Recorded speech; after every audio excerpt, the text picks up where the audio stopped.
rope just like you just did. Ask her again. Back up. Perfect. Much better than yesterday. All right, walk off.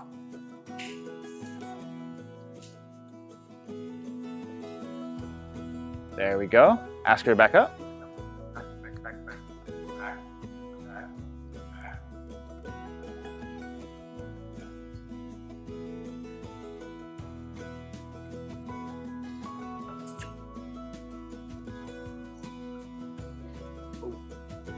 Nice. Okay, perfect. I want you to put your coils in your lead hand. So that means that popper is gonna stay in one hand. And you'll see a lot of folks do this wrong. I mean, folks have been doing this for a long time. But the idea of the popper is that you can warn them, hey, you better move or you pop them. When people carry everything over here, you can't get any gumption. Yep. So your coils will be in your lead hand. Gotcha. And your lead hand is just the way that you're pointing her. So you're gonna point her off to the right and have her go a circle around you. Now swing that popper at her shoulder, and you're warning her if she doesn't move. There you go. Nice. Now you stop popping, stop swinging, and you just let her walk a circle around you. Relax that right hand down by your side. That's it. Good. So you see how soft she's relaxed, walking a circle around you. If she tries to stop, you can point back in the direction that you want her to go. As long as she's going. There we go. If you want her to look at you, pull your hand towards your belly button. There we go, and release. That's it. Look how much softer and easier she's going today. Yesterday she was real fussy about giving her face, and she'd switch her tail and show you some teeth. All right, so switch hands. So put the coils in your other hand, put the popper in your right hand, and point her off to the left. Step around. Look like you're gonna pop her in the shoulder. There we go. All right, she's already going. Touch and release towards your belly button. There you go. Get that bend. Nice. You see how she switched directions? She didn't try to run him over. She didn't try to go through. Yesterday, she wanted to run all up top of me, stand on my boots like I'm not putting enough weight in them. There you go. Very nice. Switch sides one more time. All right, be ready to put your hand in her face if she tries to come through your bubble. There we go. Awesome, awesome. So you saw right there, whenever she was turning, she's stiff to one side, so she wants to step into your bubble. So imagine if you got too close to somebody. I know a lot of you ladies deal with this. People like to encroach on your personal space. Imagine if you could just, if it was just okay in our society, just put your palm in somebody's face. Excuse me, out of my space. If you did that, people wouldn't get in your bubble. Well, it's the same way with the horse. So people will bonk them on the nose, do this, that, and the other. So if you want to stop her, step towards her butt and pull her face towards you. There you go. Nice. Bye. Thank you so much for coming. All right. Well, we would love that. Awesome. I'd be happy to make the trip. All right, so that's awesome. You saw how you put your hand in her face? She was about to walk in your bubble. You put your hand right in her eye. She stepped around you. That's good for everything. That's good for if you're feeding her in the field, if you're in the trailer, if you're in the tack room. I see folks that the horse is on top of them and they're down here fiddling with the rope looking at something to smack them with. No, your hands are the quickest solution. If that horse gets in your space, put a hand right up there, right up close to their ear and eye, and they're gonna veer away. And if they don't, give them a stiff arm. Act like Walter Payton, bam. Now that you have that, you're gonna drop her head below yours. She's already pretty given, so that's real nice. Very nice. Okay, from there, ask her to back up a step out of your space.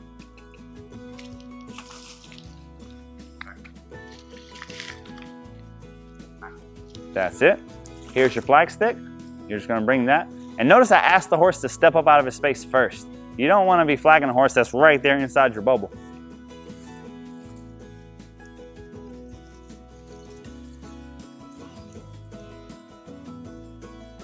All right, perfect.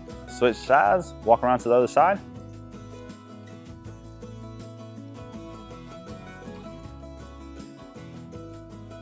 Very nice.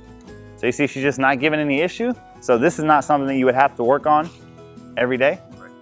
Where backing and turning her head a little bit is something you might want to work on every day because she's still giving you a hard time.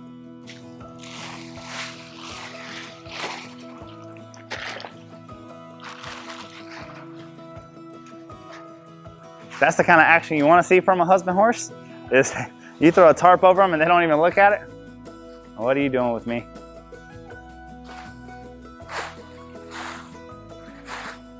Very nice. All right, bud. You see that, you're ready to ride, whatever. Get a clip for you. All right, so that clips from one to the other. Okay. Just like that. And you see, this is kind of in her soft. We'll pick it up just a hair. So I went from being here in the soft place to a little bit above that. Now I'll get a set of reins. Perfect.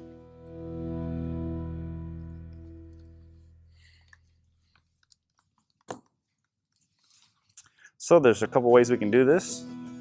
We can go through here with slip knot. So you want to, if you use the lead rope on here, you want to make sure you have enough lead rope that she can turn her head in both directions. You don't want to inhibit. Then we'll just do. I keep this pulling through. Yeah. We're just trying to get this off of the ground, really.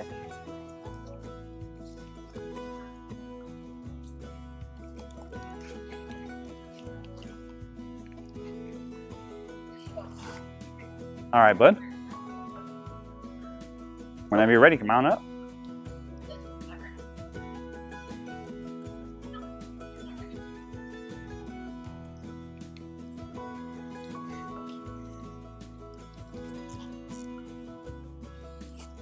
That's it. Let's pull it over one more time, a little further. There we go. Perfect. Your seat looks good, you're sitting back, that's nice, heels down and in front of you. All right, first thing is you hopped on, she stood still. She already passed the first test. Absolutely. And you're just gonna flex, slide your hands down, take it to Simi or Genie in your pocket. There you go. Now the other direction. So if she lays on you like that, I want you to bounce on her. Tap, tap. All right, so that's backing her up. What I mean is bending to one side. If she lays on, yeah, tap this hand. Right now we're just flexing. So what that does is you're not trying to ever get in a tug of war match with a horse. So whenever you start pulsating or tapping, what that tells her is she can't lay on your hand. You see what I mean there? You don't want it to be physically hard. Now should I go back to the other side? Yep, yep. Go. Try again on that. Absolutely. Release. And as soon as she gives it, you're releasing. The faster you can release to good behavior, the faster she'll try to do the right thing. That's it, touch and release, touch and release. Nice. Just go right back to the other side.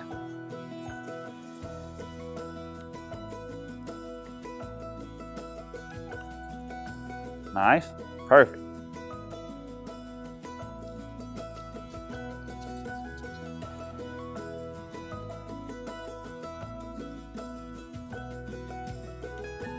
Very good, very good. And you don't even have to stop her. She's walking off. That's no excuse not to give her head. Yeah. Nice, very good. That was perfect to that side. Nice.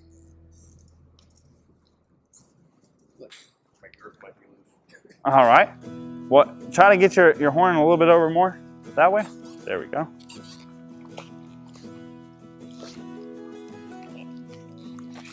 Yeah, she's a chubster.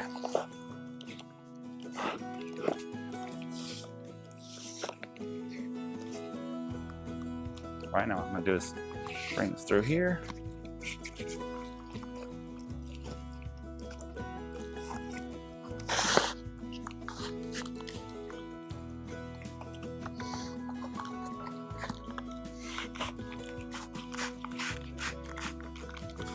There we go.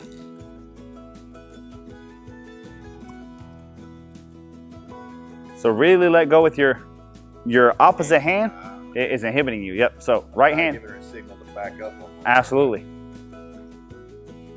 So that's perfect. You see how that didn't ask her to back up at all? Right. Same thing.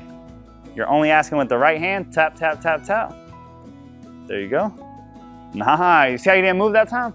That was perfect. And you got feel. So when horse trainers talk about feel, and I hate when horse trainers talk about feel because you can't explain it, right? But instead of you grabbing her and getting assertive with her, you're luring her into it. Hey, come here, come here, come here. All right. Next thing I want you to do is just walk forward, gather up on the reins, extend your arms. All right, gather some more reins and lean back and stop. There we go. Perfect.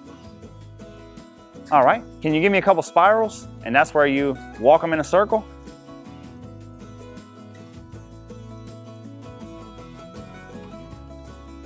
All right, gather a little bit more rein with your right hand and lock your hand into your leg. All right, now stop and back with your left hand. Very nice. Now do the same thing to the left. So you see how much more pliable she's getting? What I mean by that is her head is just going wherever you want it. Lock that left hand into your leg where it doesn't move. Good job. Very nice, very nice. All right. Now if you just want to move her around here, you could trot her if you like. We're not worried about gait right now, just moving around.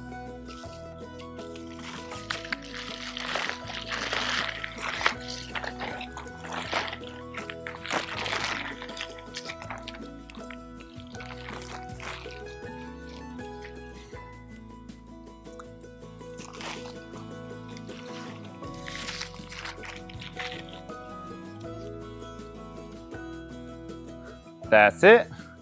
Kick her and ask her to go forward. There we go. Let's just go somewhere. That's it. Touch her a little bit to the left. Nice. Very nice. Loving that trot. Keep your heels down in the meantime, and that's going to steady you in the saddle some.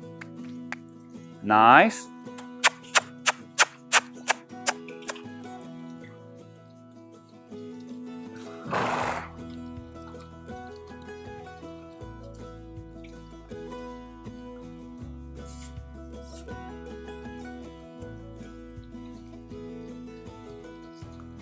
That's it. And whenever you want to canter, you just ask for a little bit more speed as soon as you pass the ball. Kick, kick, kick.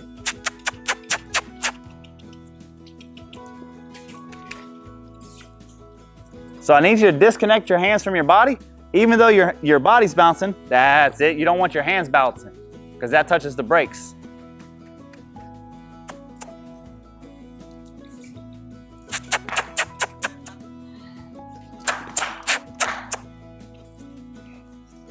There we go. All right, now give her a little stop. Good, good. So you don't have the easiest place to teach a horse like this to really canter off. So we're gonna try to get her more and more comfortable getting on that rail. So what I want you to do is we're gonna do a thing called rollback. A reverse is towards me. A rollback is towards the fence. So whenever you come here and she gets off of the rail, turn back towards the fence and go the opposite direction. And that's gonna teach her how to ride the rail. And what riding the rail is going to do for her in this environment is going to make it bigger. She's only using a quarter of the arena. That's it. Now pull back to the left and try to ride to the corner. So look at the corner, point her towards that corner and ride her all the way to it.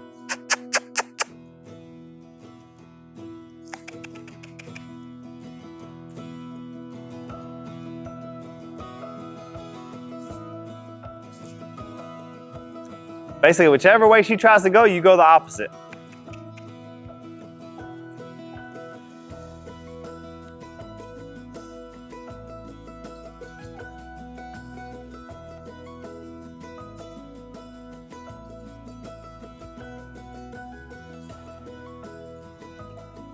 The next time she peels off to the right, just follow the wall to the right. Sit back, look up, right on the wall. Awesome. See how you're closer to the wall now? All right, roll back to the left. Sit back, look up, look at the corner.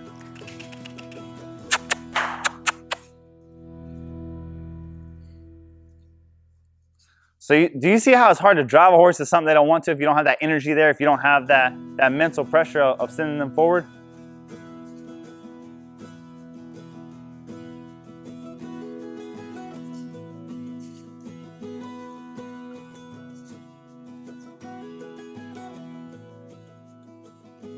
Nice. All right, do the same thing, roll back towards the wall, and then pass the corner and keep going. Sit back, look up. That's it, keep her on the rail going. That's nice.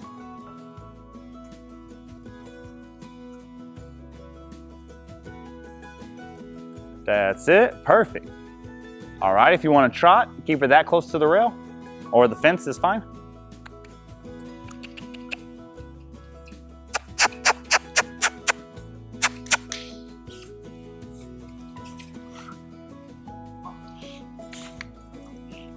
Just a bucket of energy, that one.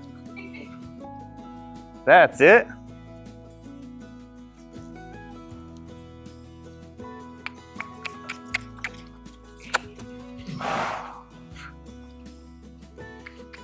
That's it. So now you've made the arena bigger, so it's easier for her to go faster.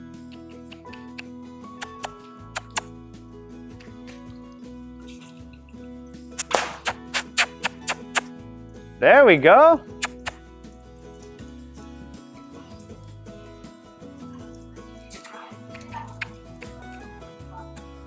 So I want you to notice we have a pacer here and she's cantering pretty relaxed. But the big secret why she's cantering pretty relaxed, even though she doesn't really know what she's doing, is look at how he's giving her the face, so she's dropping her head and getting pretty nice about it. That's nice, real nice.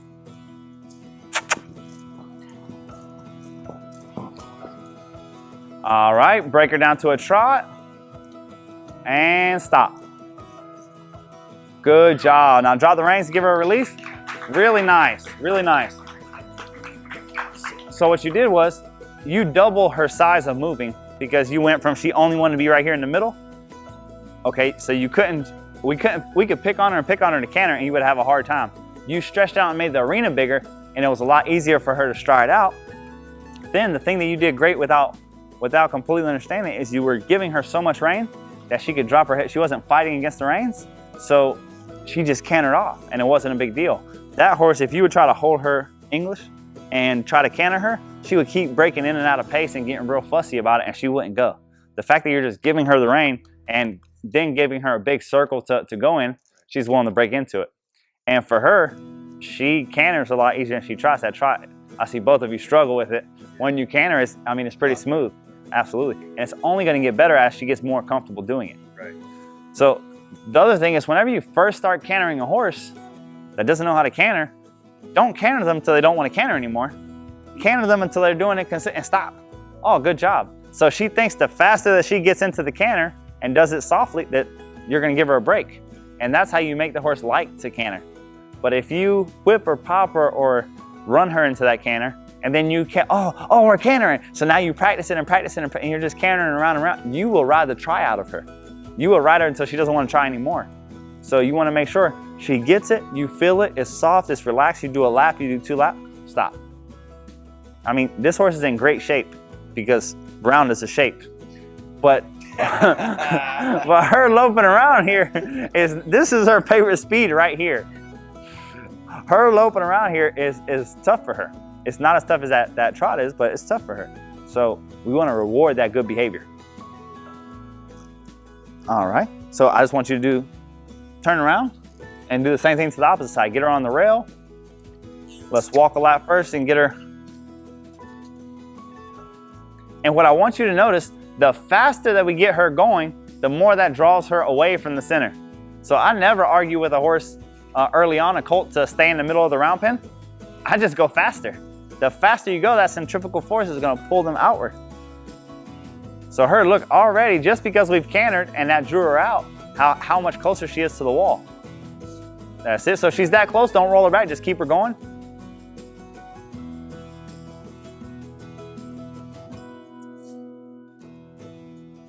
That's it. So did you see, that was the good change. That was the first time that the horse saw something scary and looked at it instead of trying to just take him away. That's what I mean about those rollbacks and facing your fears and turning in. All right, if you want to get her trotting.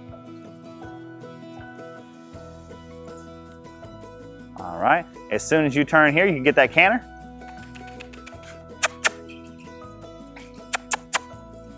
That's it, keep her going.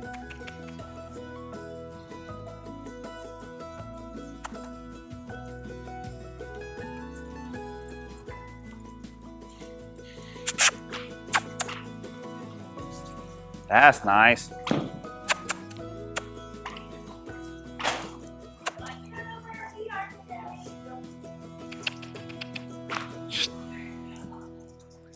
So you see her stumble just a little bit because her legs don't know what to do. If she wants to pace or she wants to canter. And you can't do both. You have to pick one or the other. And because of that, you'll see a little stumble here, a little stumble there. The more you practice, the more you just get her going and moving off and speeding up with her head down. She almost needs help to pace. There you go. All right. So now if you want to come back over here and let's try your obstacle. So you're just going to sit back and look up and through it as if you know you're going through it.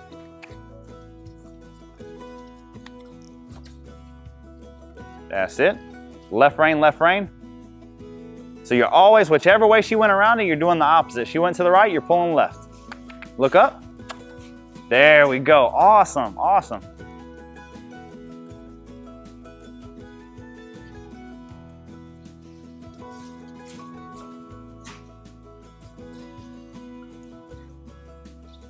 Here you go.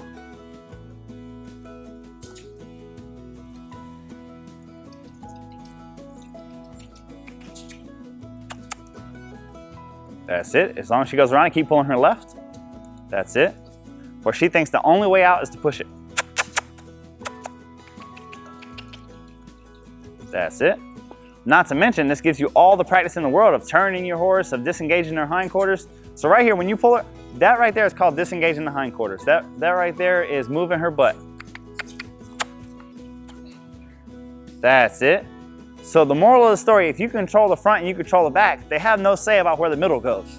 So you saw he pulled that horse's head around, pulled that horse's head around. He pulled it around so much that her butt had to move away from it. Well, if you can move their butt away from what they're afraid of, anytime they get afraid, very quickly, they're not going to want to make that move on you. They're not going to want to make their own decision because you'll just grab them by the face and make them face it.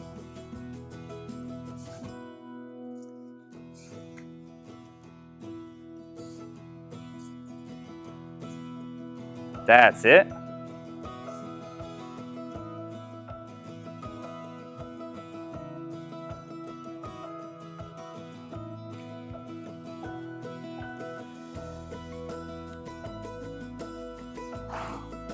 So anytime that happens, pull them off to one side or the other and go around it. There you go. There you go, and go forward. All right, don't go all the way around. Go off towards that corner. Right, exactly. So if they start going backwards, what you want to do is pull them until you disengage their hindquarters, and then go straight, and you'll come around and try it again. Okay? So anytime that they start sucking backwards on you, pull their face until it pulls their butt out of line, and then go forward and come back and try it again. But you always want to keep that forward momentum because that's what keeps you out of trouble. Anytime they start sucking backwards, decide which way you're going to pull them. Pull them one way and pull them enough that it disengages their hindquarters, that it moves their butt. They can't back up if you're taking their butt away from them. Notice we had to teach the horse how to back in a circle. He couldn't. He didn't know how to. The horse that we taught earlier, anytime that you start going backwards, if you take their butt away from them, they can't back up anymore. Go ahead, give it a go again. And anytime that horse gets locked up where it doesn't want to go forward, go around it. If it was a lake, you would go back and forth. That's it. Perfect. That's it. Perfect.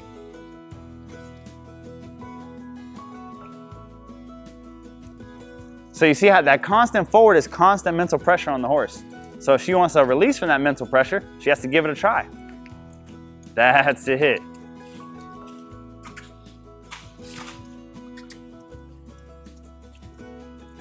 Good job. So that right there, between the rollbacks, the corner there, and what you just did, that's the basis of getting any horse through anything.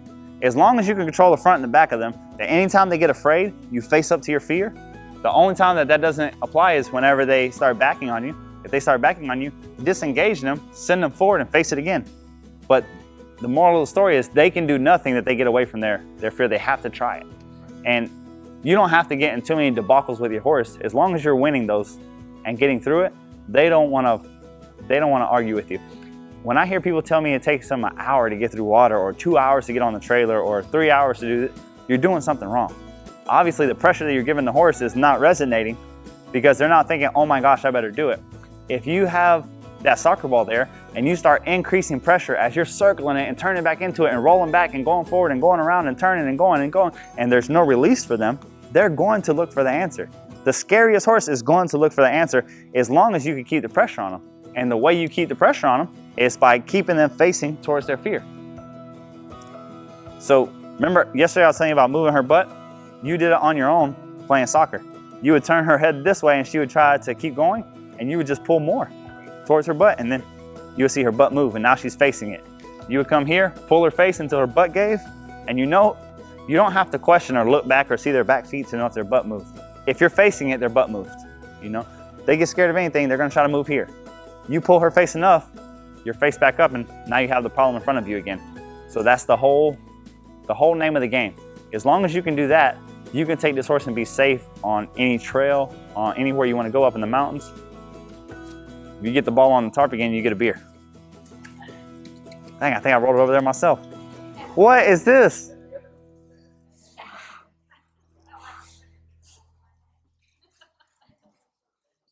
Hey, there we go. Okay, whew, that was a close one. Man. So the awesome thing about this is you start by yourself, and you have to teach horse how to be brave and listen. Then you start trying to put it places.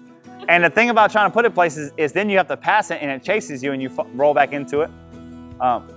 But then even more so is when you start getting your friends to play with you, because that starts getting other horses charging you. That gets other horses hitting the ball and the ball coming at you instead of away from you. All these things is building your bond with your horse, where the horse believes that anything you ask, it just must. It's not a, oh, let me think about it. Let's have a debate about it.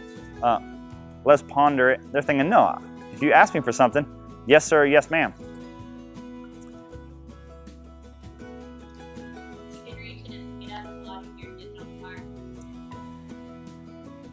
That's it, roll back to the right.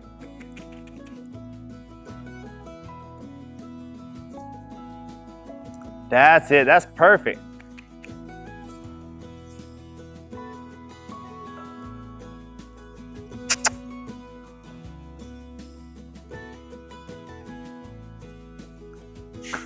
So the horse is in a catch-22. It's scared of the wall and it's scared of the ball.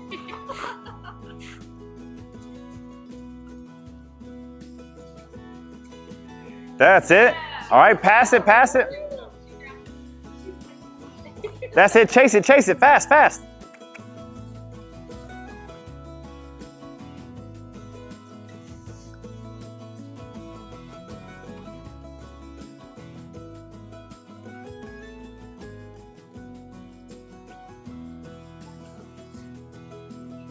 Further from the car.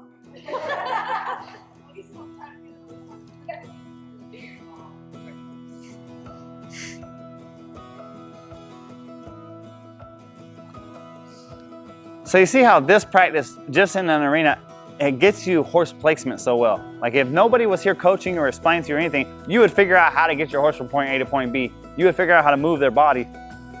And people will pick it up so much faster when they're not thinking so hard about it. You know, when they're not trying to say, okay, hand, leg, body, sit, posture. Yeah, exactly. You're just a kid again. You're just playing a game. Well, and that's why kids are so successful at horses, is because they're not thinking about it. They're just playing.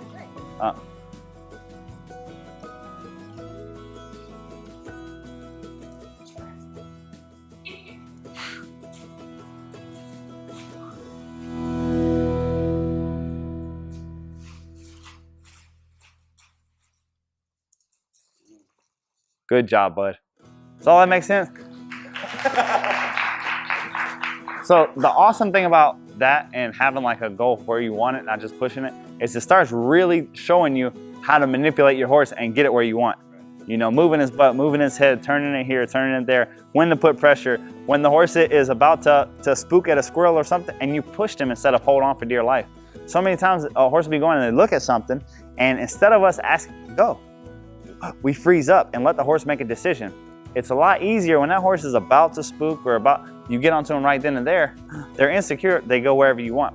So soccer is a great way to learn with them. Absolutely. That's what happens when you sign the contract. Good job, fella. Hey guys, thank you so much for watching our video. make sure to get in the comments below and give us your feedback. Let us know what all problems you're having, if you're having any problems with the steps, if there's more videos or problems that you would like to see. We just want to better help you bond with your horse and help fix some of your equine problems and reach your equine goals.